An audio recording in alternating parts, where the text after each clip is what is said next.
Eles vão ficar aqui, na verdade. Eu queria tanto que a gente cantasse aquele cântico que fala doce presença, presença santa.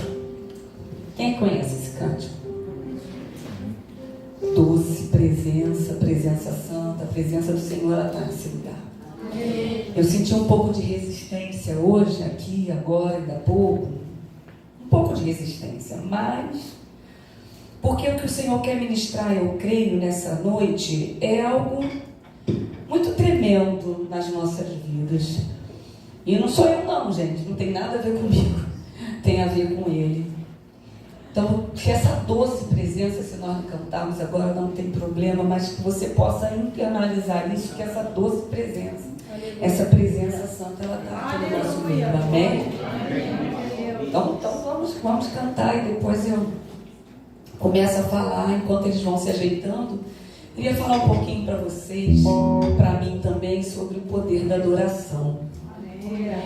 E é isso que o Senhor ele tem ministrado nesses dias para mim. Porque lá em Atos, eles estão colocando ali, mas lá em Atos 16, fala sobre algo que parece que deu errado para duas pessoas, mas eles estavam fazendo a coisa certa. Atos 16 fala sobre Paulo e Silas. Não é sobre isso ainda que eu quero falar, mas eu me reportei a essa passagem. Bom, então vamos lá. Quem Marcão sabe cantar aí, então vamos lá.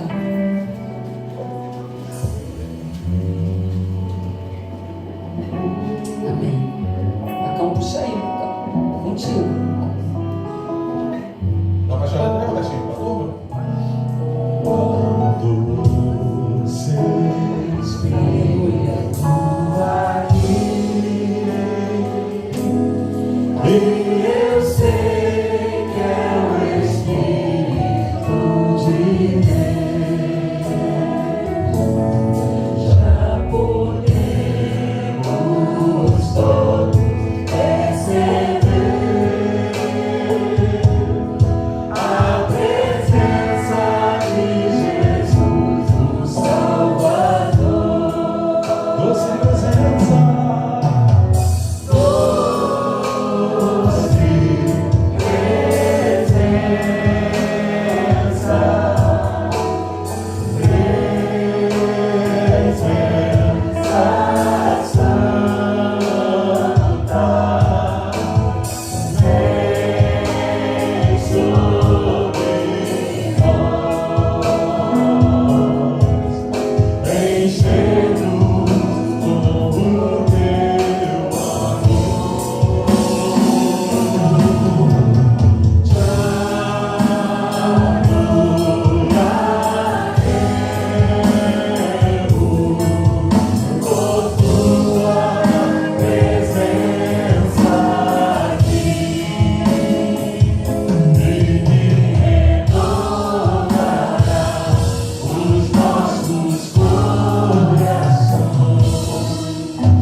Em Jerusalém, Paulo e Silas, eles estavam fazendo a coisa certa. Eles estavam servindo a Deus, trabalhando para Deus, se gastando na presença de Deus. E eles estavam indo para aquela cidade para abençoar aquela cidade, Jerusalém. Mas parece que algo deu errado. Sabe quando a gente vive algumas situações, né, na vida da gente, e a gente fala assim, poxa, mas eu estou na presença de Deus, eu estou na igreja, por que isso está acontecendo comigo? Por que eu estou passando por essa situação? Às vezes nós não passamos por situações dessa forma, mas eu queria falar para vocês não alimentarem nenhum sentimento de confusão ou de abatimento. Você pode até não entender porque você está passando pelo que você está passando. Você pode ficar até atordoado, mas você deve imediatamente tentar se alinhar com a vontade de Deus, porque sempre tem um propósito. Então assim, Paulo e Silas, quando eles entraram naquela cidade, eles expulsaram o demônio de uma menina, de uma adivinha, que dava muito lucro. Vocês conhecem essa passagem, não é nem sobre isso que eu vou pregar não, que eu vou ministrar a palavra não, na verdade eu quero ir numa outra pessoa. Mas eu me lembrei disso porque são duas situações de adoração. Então aquela menina, ela dava lucro, ela tinha os patrocinadores e ela dava lucro para aqueles homens, né? Porque ela era adivinha. Só que quando Paulo e Silas entraram naquela cidade, aquela menina que vivia possuída por demônios, ela foi liberta. E eles fizeram uma coisa muito boa para aquela menina, né? Lá em Atos 16, 20, 16, a partir do versículo 20, diz assim: e apresentando-os aos magistrados locais, os acusaram afirmando: estes homens, sendo judeus, perturbam a nossa cidade, pregando costumes que a nós romanos não é lícito acatar e tampouco praticar. Então uma multidão unida, unânime, os atacou, e os magistrados, rasgando-lhes as roupas, ordenaram que fossem açoitados com varas. Depois de tê-los espancado muito, aqui está dizendo que uma multidão unida, eles foram fazer uma coisa, eles fizeram uma coisa boa, mas uma multidão unida atacou Paulo e Silas. E aqui os magistrados rasgaram as roupas dele e mandaram que eles fossem açoitados com varas. Depois de tê-los espancado muito, os jogaram na prisão, recomendando ao carcereiro que os vigiasse com toda a atenção. Havendo recebido tais ordens expressas, ele os lançou no cárcere interior, lá no fundo, e ainda prendeu os pés deles sobre o tronco. Agora vamos lá. Paulo e Silas estavam com as roupas rasgadas. Paulo e Silas, eles estavam machucados, feridos, sangrando e presos num tronco, e ainda lá no fundo, numa prisão, por terem feito uma coisa boa. Por volta da meia-noite, Paulo e Silas estavam orando e entoando hinos de louvor a Deus, enquanto os demais presos ouviam. Então aqui diz que eles foram presos. Se a gente entrar nessa cena, a primeira palavra que definiria essa situação, para mim, seria ingratidão, mas uma ingratidão coletiva. Sabe aquela situação? Nós somos tão úteis e quando vai chegando na velhice, nós vamos ficando esquecidos, né? Minha mãe sempre fala: velho não serve para nada, por isso que vocês deixam a gente de lado. Minha mãe fala, minha mãe tem 87 anos, a gente não deixa ela de lado, mas eles se sentem esquecidos e às vezes a gente até deixa de lado, sim. Às vezes nós deixamos, sim. Mas aqui nós estamos falando de uma ingratidão coletiva, porque a ingratidão, infelizmente, ela faz parte do ser humano. Nós vimos aqui que eles foram, levaram as boas novas, libertaram a menina que era usada por demônios, e a cidade foi ingrata com eles. Certo? Uma outra palavra que definiria seria injustiça também. Eles foram assim, injustos com Paulo e Silas. Mais um sentimento, né? Primeiro de ingratidão, depois de injustiça. Um outro sentimento também que nós podemos ler ao ler essa situação podia ser de confusão. Eu fiquei pensando assim, por exemplo, Paulo e Silas falavam de Jesus, falavam de libertação. Eles libertaram uma menina de demônios. Aí os novos convertidos, o que eles iriam pensar? Poxa, libertaram, fizeram tanto e agora eles estão presos. Sabe aquela situação? Você fica até às vezes, poxa, eu prego tanto sobre cura e eu fiquei doente. Às vezes as pessoas ficam pensando assim, então é confusão. Podia passar isso tudo pela cabeça de Paulo e Silas. Eles podiam imaginar tudo isso, a ingratidão, a injustiça e a confusão. Poxa, nós estávamos ali fazendo a coisa certa e agora o que eles vão pensar? Nós estamos presos, machucados. Tudo isso podia passar pela cabeça deles. Porque eles são como nós somos, eles eram de carne e osso, né? Então talvez tudo isso tenha passado na mente e no coração deles. Mas o que está escrito aqui que nós acabamos de ler? Que depois que passou tudo isso, que eles foram jogados lá no fundo e tudo isso aconteceu, passou esse nível, eles passaram para o segundo nível, que é subir, que é ficar superior à situação que eles estavam vivendo. Isso é ter a visão de Deus. E esses sentimentos, eles só vão ser neutralizados com louvor e com adoração.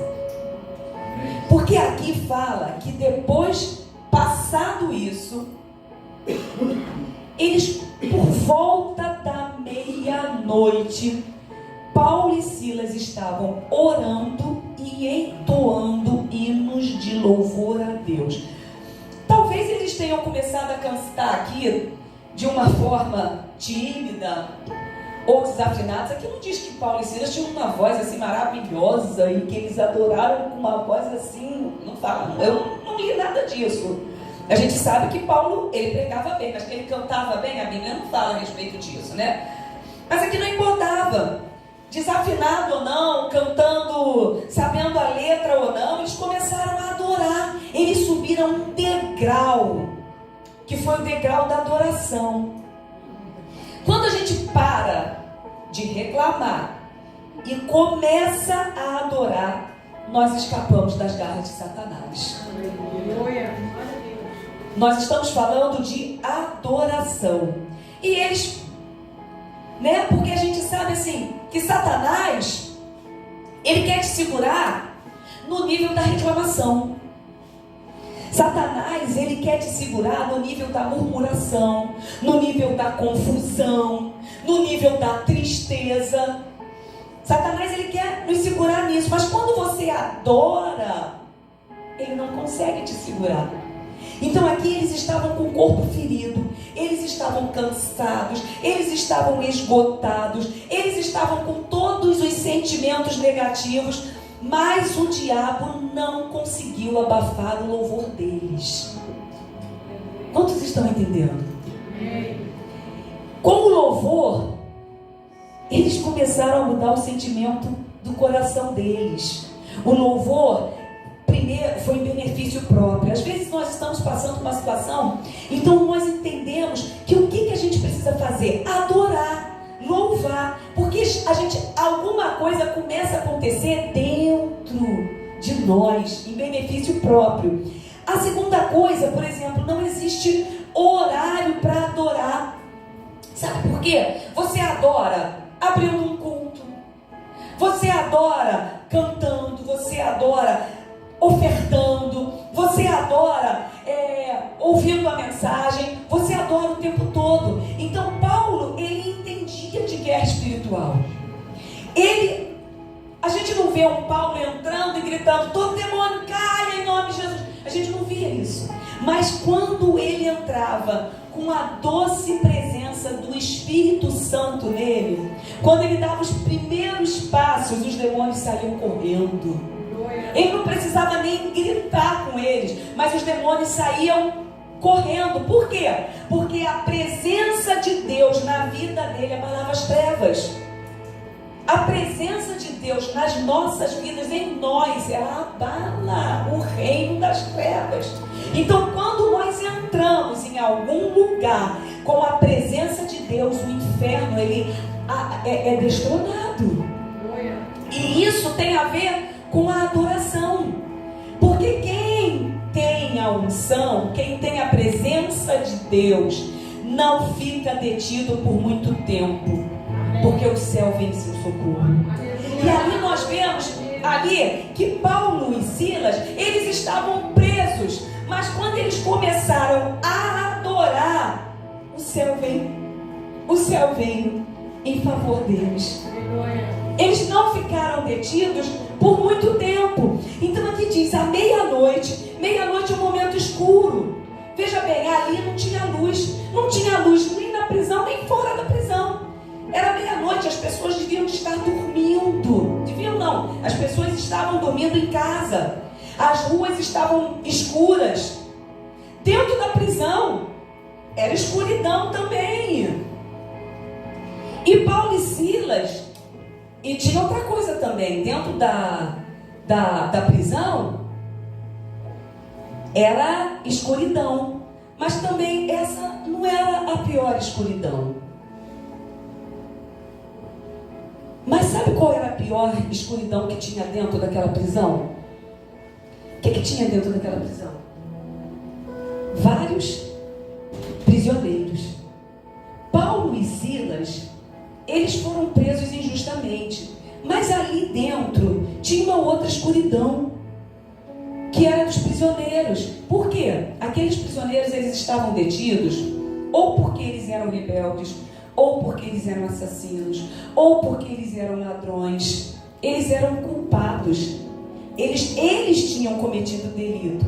E as pessoas olhavam para aqueles prisioneiros com desprezo.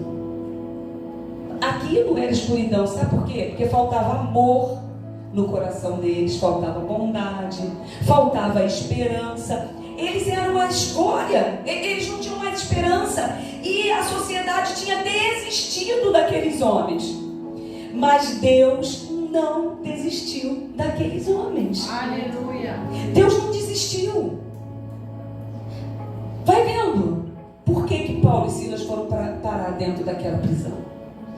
Deus não desistiu. E eu quero te dizer que Deus não desistiu de Vila Valqueire. Deus não desistiu do Brasil. Deus não desistiu do Rio de Janeiro. E eu quero dizer para você que Vila Valqueire, Rio de Janeiro, o Brasil, ele está cheio de pessoas que desistiu delas. Só que existe uma igreja adoradora que precisa abrir a boca para que haja esperança nessas vidas, para essas vidas. Porque Deus não desistiu. Deus não desistiu. Deus não desistiu daqueles que estão dentro da sua casa. Mas Deus, ele quer fazer alguma coisa através de nós. E ninguém é irrecuperável. Se nós formos olhar para Paulo, quem falaria que o assassino, porque Paulo ele era um assassino, ele, em nome de Deus, ele matou muitas pessoas. Mas quem diria que aquele homem levaria a vida para tantas pessoas? Ninguém é irrecuperável. E essas pessoas, elas só estão esperando uma boca de adoração para tirar essas pessoas da prisão. Aleluia. Amém? Então, assim, não desista de quem Deus não desistiu. Paulo e Silas começaram a adorar e algo começou a acontecer, algo estranho começou a acontecer. O que aconteceu? Primeiro, o louvor fortaleceu aquela dupla, que era Paulo e Silas. E depois o louvor que eles estavam cantando abalou as trevas, enfraqueceu os demônios. E os demônios, eles ficaram atordoados, eles ficaram desbaratados, eles foram feridos de cegueira. Enquanto quando Paulo e Silas abriram a boca em adoração, os demônios não conseguiram fazer mais nada. E eles começaram a adorar. E eu estou falando algo que literalmente acontece no reino espiritual. Gente, o poder da adoração enfraquece as trevas. O poder da adoração fere de cegueira os demônios.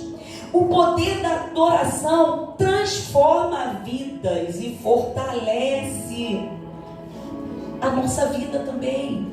Há poder sim na adoração.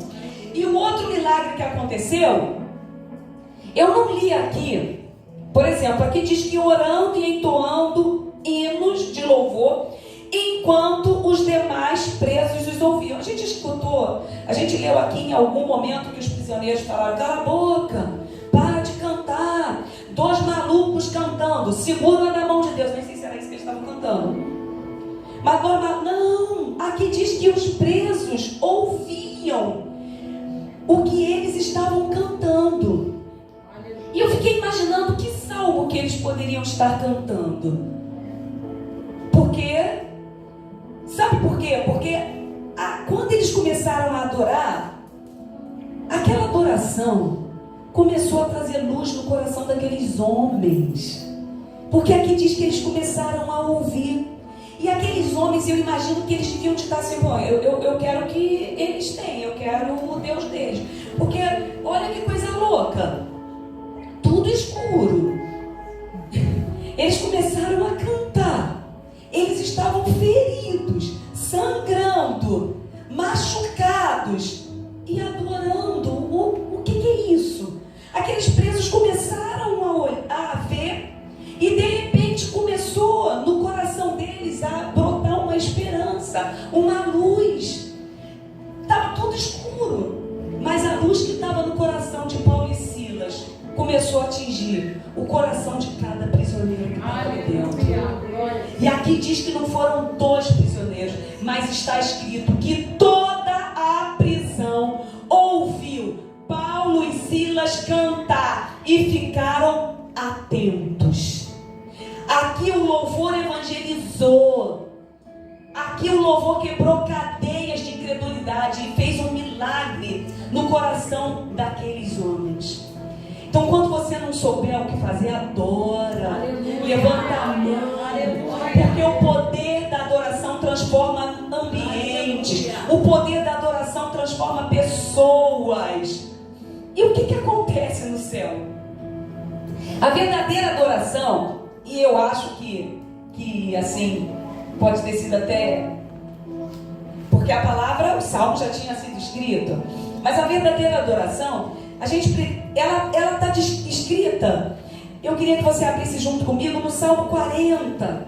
Olha que interessante. Vamos lá, Salmo 40. A verdadeira adoração está descrita aqui. Salmo 40, no versículo 1. Quem foi que compôs esse salmo? Porque salmo a gente sabe que é música, né? E quem compôs essa música, essa adoração, foi Davi.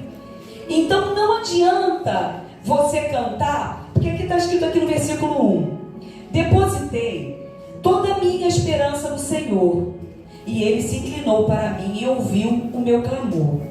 Tirou-me do fosso fatal, do charme lamacento, assentou-me meus pés sobre uma rocha e orientou meus passos. Olha o versículo 3.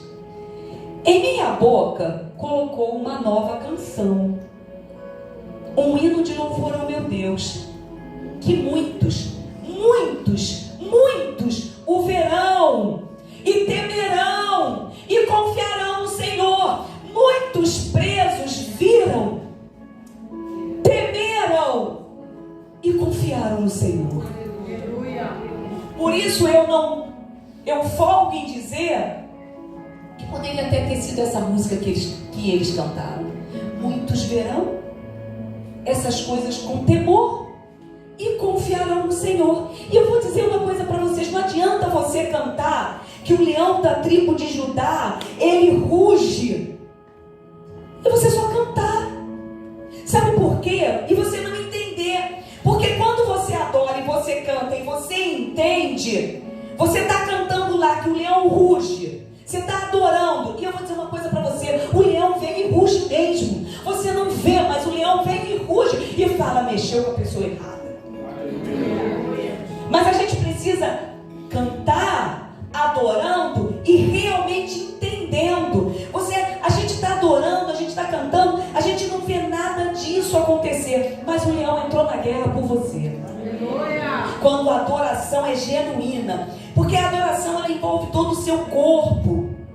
Então a gente precisa dizer: Senhor, eu quero esse cântico novo, eu vou levantar a minha voz. Aqui ele fala, colocou uma nova canção. Então vocês entenderam que Paulo e Silas, eles levantaram a voz, muitos viram, e aqueles dois homens feridos, estavam sangrando, eles entenderam que aquilo, os presos viram que aquilo que estava acontecendo era sobrenatural. De onde que aqueles homens tirariam força? De onde? Porque eles estavam vivendo uma coisa humanamente difícil. Então, eles subiram um degrau, eles adoraram. Eu não vou nem falar sobre o carcereiro, porque na verdade eu não ia falar sobre essa passagem, mas me lembrei a respeito da adoração. Lá em Apocalipse 5 diz que João subiu e ele viu o que acontece quando nós adoramos de verdade. Lá em Apocalipse 5, eu queria que você abrisse junto comigo. Apocalipse 5. João viu. Olha o que aconteceu. Apocalipse 5, a partir do versículo 8. Olha que interessante. E é isso que acontece quando você ora e adora. E assim que o recebeu, os 4 seres viventes, os 24 anciãos, prostraram-se diante do Cordeiro. Cada um deles tinha uma harpa e taças de ouro, cheias de incenso, que são as orações dos santos. E é isso. Sabe quando você adora de forma genuína, que você entra, seja no louco, seja na igreja, seja no teu quarto, seja onde for, e você adora de forma genuína, o anjo, ele está adorando. Eu vou encher, a taça está enchendo. E ele fica doido para encher aquela taça, para ele correr. E João viu, não sou eu que estou falando, e levar. Ali está dizendo que são as orações dos santos. E aí o que acontece? Quando o anjo ele vai levar a tua taça transbordando. E ele vai levar hoje em nome de Jesus essa taça transbordando. Porque o que acontece? Aqui diz que quando ele chega com aquelas taças, né, movimenta tanto o céu que os anjos começam a cantar porque a taça chegou. Então a tua adoração, ela movimenta o céu porque a tua taça chegou. E o Senhor, ele devolve, ele derrama o poder em cima daquilo que a gente precisa. Mas o Senhor, ele deixou um recado também em Apocalipse 21. E eu acho, né, porque que a gente precisa ouvir esse recado. E ele deve ter dado esse recado também para Paulo e Silas, ainda em Apocalipse, se nós andarmos um pouquinho até o versículo 21, até o capítulo 21. Olha o recado final que Jesus deu em Apocalipse 21.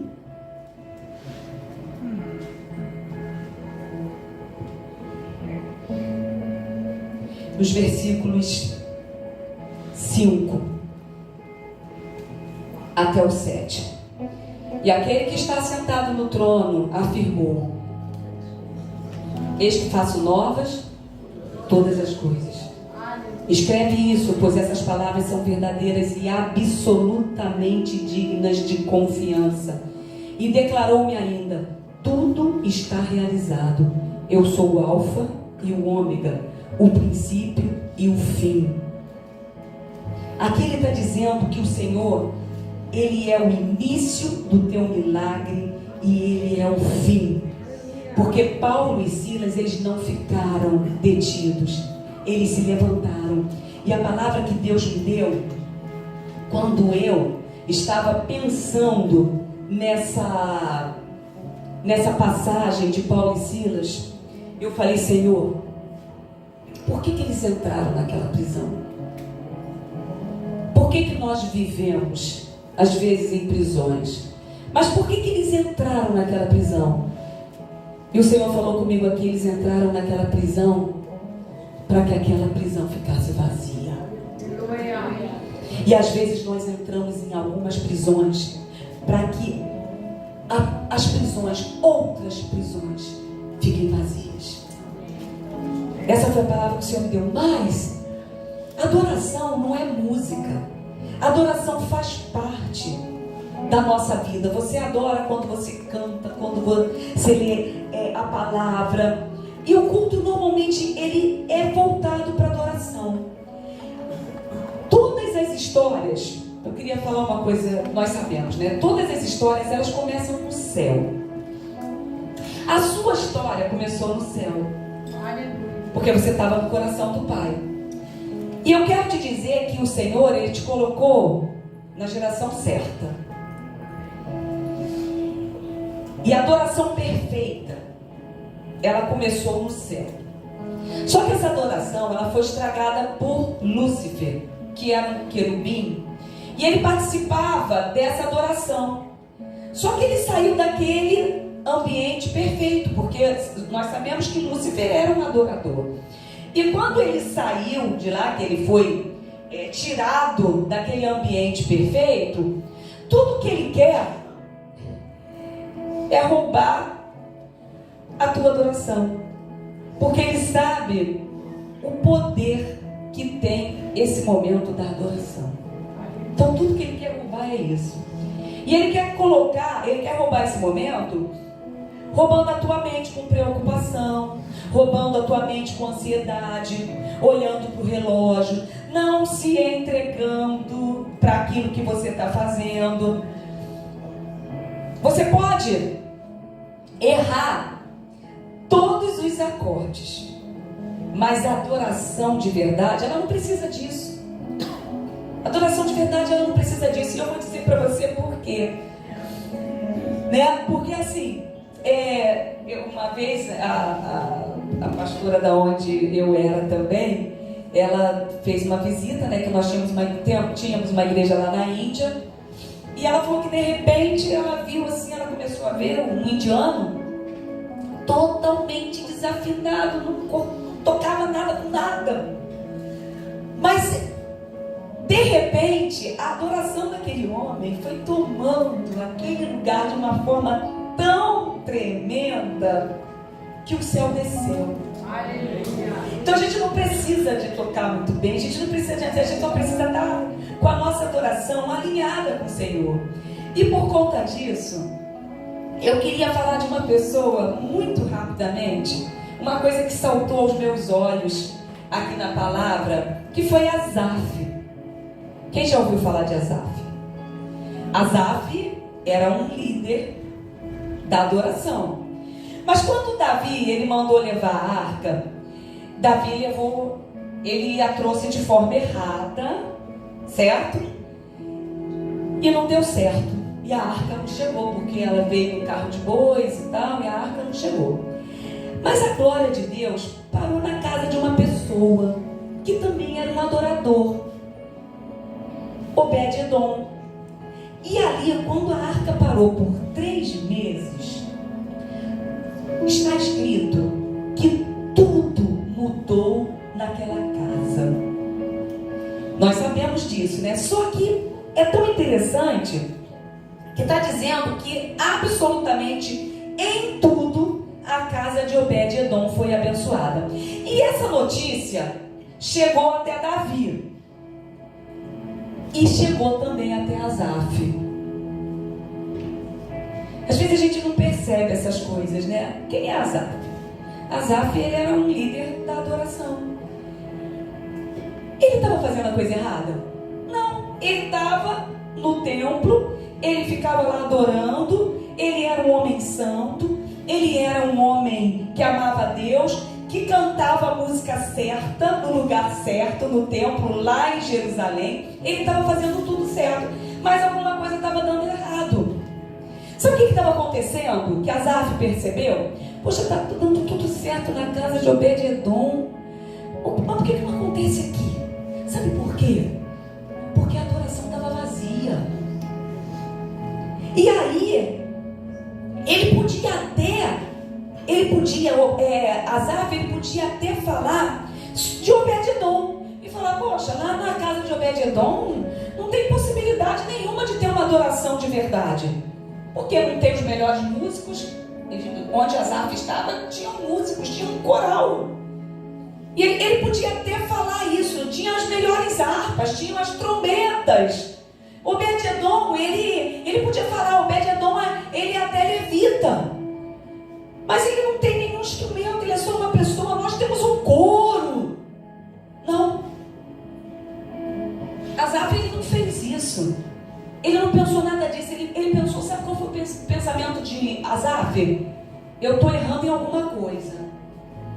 Tecnicamente, eu posso estar até com a adoração correta, mas está faltando o profético. Alguma coisa está faltando. Nós temos um chamado profético. E você não está aqui para assistir a um culto formalmente. Você está aqui para ser instruído quanto ao teu tempo com Deus. Você está aqui para ser instruído sobre qual é a sua função, quanto ao tempo que você vive e que você precisa entrar na presença de Deus de uma forma profética. E aí nós temos um chamado muito especial e a gente precisa caminhar para o centro da vontade de Deus, porque senão nós vamos perder o mover profético que Deus tem para cada um de nós. E aí será que a gente quer viver e se mover de verdade? Asaf quis. Embora ele fosse um adorador, um líder da adoração, ele falou, não, eu vou lá na casa, Davi chamou, eu vou lá na casa de Obed-edom para ver o que está acontecendo. E aqui, para ver o que está acontecendo de errado e o que está acontecendo de certo, eu preciso ver. E aí está escrito, e você vai comigo lá, em 2 Samuel, porque tem uma coisa linda aqui, uma coisa linda, lá em 2 Samuel 6, quero que você vá comigo. Olha que revelação que Deus deu. 2 Samuel 6, de 10 a 12. Olha o versículo 10. Por esse motivo ele desistiu de levar a arca do Senhor direto para a cidade de Davi. Em vez disso, levou-a para a casa de Obed-edom. A arca do Senhor permaneceu na casa dele por 3 meses. E o Senhor o abençoou grandemente, bem como toda a sua família. Então informaram ao rei Davi. Então as notícias chegaram até Davi.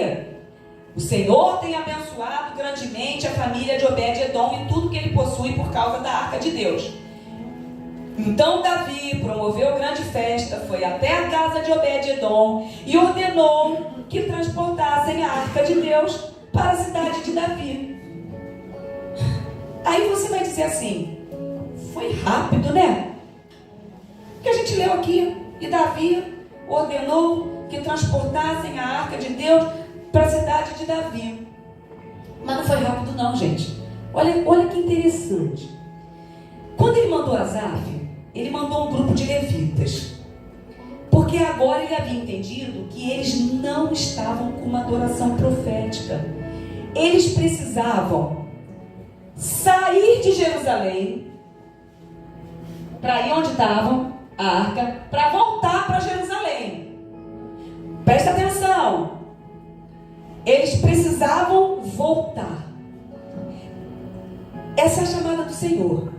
Volte ao primeiro amor. Eles precisavam sair para voltar. Olha, mais interessante. Porque assim, por exemplo, volte ao primeiro amor. Quando nós estamos apaixonados, é ou não é? Nada é difícil. Nada é demorado demais. Nada é feio demais. Tudo é maravilhoso. Você entra numa fila, né? Quando você quer ver, naquela época do orelhão, né? Tinha aquele orelhão. Todo mundo ficava na fila. E não tinha problema nenhum. Porque estava apaixonado. Quando a gente está apaixonado, a lua, como dizia o nosso pastor, é o astro. Eu acho que ilumina o amor, né? Mas, quando as coisas vão passando, né? As coisas começam a se tornar difíceis. O ônibus é demorado demais. A lua já não é mais o astro que ilumina. A gente já não tem mais paciência para ficar na fila, né? Por quê? O que acontece? Para você descer e perder, é rápido demais. Só que com Asaf, Deus deu uma ordem para eles. Gente, presta atenção. Versículo 13. Assim que os carregadores da arca do Senhor deram os primeiros 6 passos, eles já haviam sacrificado um boi e um novilho no bolo do Senhor. Sabe qual foi a ordem que o Senhor deu para eles? Olha a ordem que Ele deu. Eles precisavam, eles iam levar a arca, e Obed-Edom foi convidado a ir com eles para Jerusalém levando a arca, porque Obed-Edom, Asaf convidou Obed-Edom para subir com eles. Eles tinham que voltar para Jerusalém, carregando nos ombros a arca. E Deus, Ele deu uma ordem. A cada 6 passos, da casa de Obed-Edom até Jerusalém, da casa de Obed-Edom até Jerusalém, e Jerusalém é uma subida, porque ela está a 800 metros acima do nível do mar. De lá até Jerusalém são de 12 a 15 quilômetros. Não sei mensurar mais ou menos, mas é de 12 a 15 quilômetros. Mas ali diz que a cada 6 passos, eles tinham que andar 6 passos. 1, 2, 3, 4, 5, 6. Parar, se ajoelhar e sacrificar. Gente, vamos pensar. 12 a 15 quilômetros. A cada 6 passos, eles tinham que parar, adorar e sacrificar. Quantos animais foram sacrificados ali? Quanta carne. Sabe o que significa isso, gente? Que a nossa carne tem que ser queimada na adoração. Sabe, eu fico imaginando, porque a gente pensa que foi rápido demais. Ele falou assim: andou 6 passos, para, adora, se ajoelha e sacrifica. Tem que parar. E sabe por quê? Para você não perder a adoração profética. Porque para perder é muito rápido. Então eles precisavam. Será que foi um castigo que Deus deu? Não! É porque é diferente. Eu imaginava o que eles deviam fazer assim, tipo assim, ó. A cada 6 passos. 1, 2, 3, 4, 5, 6. Fica aí. Eu queimo a mágoa agora. A cada 6 passos eu vou queimar a mentira da minha vida. A cada 6 passos eu vou queimar a ira da minha vida. Quando eles chegaram lá em Jerusalém, a carne já estava queimada. Eles já tinham sacrificado tudo. Não foi rápido, não. Porque o que acontece aqui? O que Deus está querendo mostrar é que que você não pode ser só um espectador. Você precisa participar. Você precisa se envolver. Era castigo de Deus parar a cada 6 passos? Não. Quanto tempo demorou para eles chegarem em Jerusalém? Eu não sei, mas eu sei que demorou. Porque a cada 6 passos eles tinham que parar, adorar, queimar, sacrificar.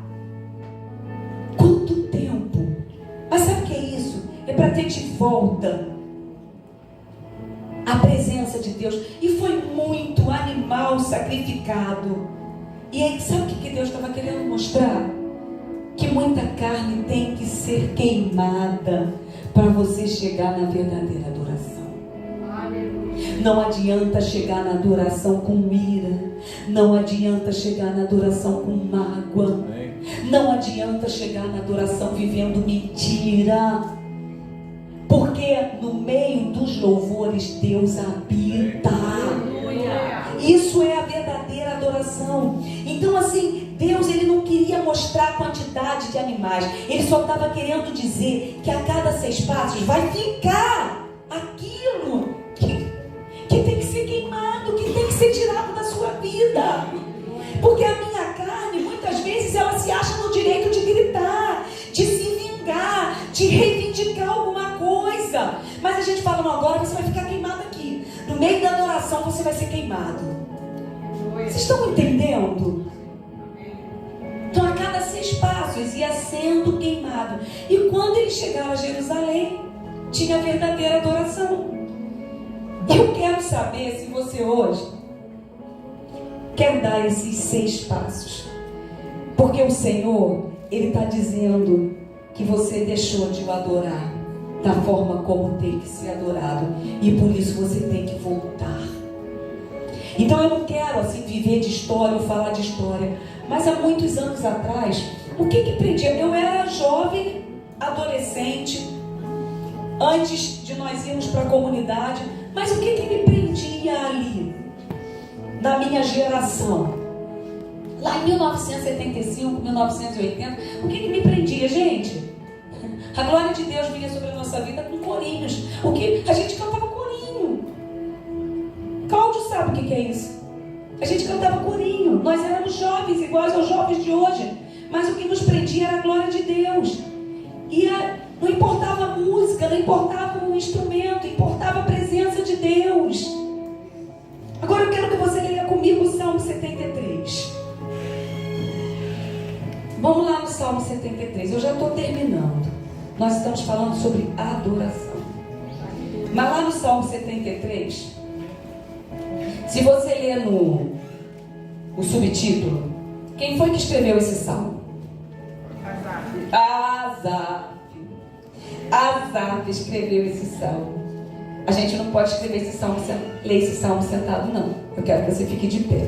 Porque quando eu leio a Bíblia, eu leio de uma forma viva. Então, eu vi Asaf, na minha imaginação, saindo de Jerusalém e pensando: a minha adoração está vazia. E eu preciso aprender com Obed-Edom sobre o que ele está fazendo diferente. Eu preciso aprender com Deus sobre o que eu preciso mudar. E quando ele chegou na casa de Obed-Edom, ele viu que não tinha nada de diferente. Era somente Deus. Não eram os instrumentos que faziam a diferença. Não era uma música perfeita que fazia a diferença. Mas ele entendeu que ele precisava queimar a carne dele. Por quê? Porque Deus busca por adoradores. Será que ele vai te encontrar hoje? Porque ele busca por adoradores. Será que ele vai te encontrar? E quando Asaf subiu para Jerusalém, ele não contou o tempo, ele foi. E aí, Asaf fez esse salmo, que é o Salmo 73. E eu queria ler com vocês o versículo 25 e 26. Que diz assim, e você lê, você vai ler adorando a Deus, você vai ler junto comigo, mas você vai ler adorando a Deus, versículo 25 e 26. Vamos lá, o que está escrito aí? Vamos ler, mas vamos ler juntos. O que está escrito? Quem tenho eu no céu, senão a ti? E na terra não há quem eu deseje além de ti. A minha carne e o meu coração desfalecem, mas Deus é a fortaleza do meu coração e a minha porção para sempre. De 12 a 15 quilômetros andando, de 6 em 6 passos, parando, ajoelhando, sacrificando, a minha carne e o meu coração desfalecem. Mas Deus é a fortaleza do meu coração e a minha porção para sempre. A quem tenho eu senão a ti? Isso é adoração. A gente precisa orar como Asaf. E é isso que nós vamos fazer agora. Sabe por quê? Eu quero falar uma coisa para vocês. Asaf nunca mais desgrudou da arca do Senhor. Depois daquilo ali, você pensa que foi adoração só de um dia? Não, a Bíblia conta. Asaf viveu esse momento da arca. Lá na frente, quando Salomão já é rei, quem é que estava lá na inauguração do templo? Asaf. líder da adoração e os filhos dele.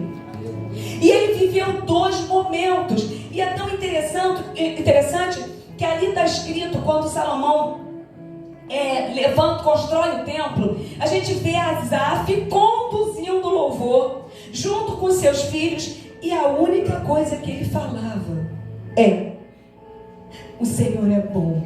Aleluia. E a sua misericórdia dura para sempre. E ele repetia: o Senhor é bom e a sua misericórdia dura para sempre. E eu quero que você fale: o Senhor é bom e a sua misericórdia dura para sempre. E é por causa da misericórdia de Deus que nós não somos consumidos. O Senhor é bom. Então você fala acreditando: o Senhor é bom e a sua misericórdia dura para sempre. E enquanto Asaf falava isso, o templo se encheu da glória do Senhor. Ninguém conseguia mais ficar em pé. Eles cantavam, eles adoravam. Aleluia. Oh, aleluia, aleluia.